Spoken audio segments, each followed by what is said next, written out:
Leader of the Zion Christian Church, Bishop Barnabas Lechanyani, was one of the attendees at yesterday's National Dialogue, which was hosted in Pretoria, of course, by President Cyril Ramaphosa. The main aim of the dialogue, of course, was to hear the cries of ordinary South Africans, and with unemployment being at the top of the list, you guys, Cyril Ramaphosa did host that dialogue, and unfortunately, a fight almost erupted, and they had to take a short break and never returned. So Bishop Lechanyani was one of the attendees, and he had a lot of people wondering what was he doing there. Shouldn't he be back go Moria instead of attending these, because it looked pretty much very awkward.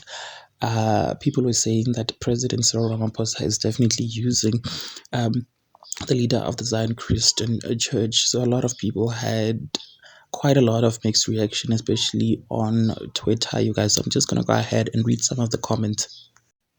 It would have been better if he offered much needed support to the late great Solimaholi's family after his massive contribution to the Zion Christian Church.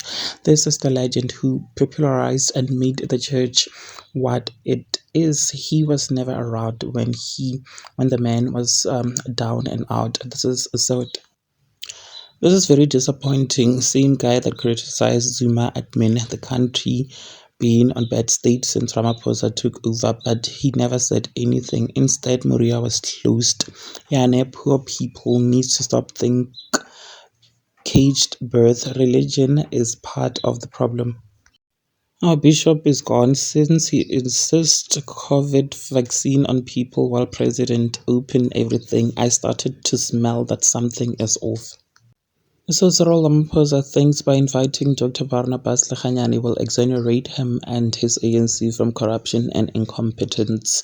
Moses Ramafalo wrote.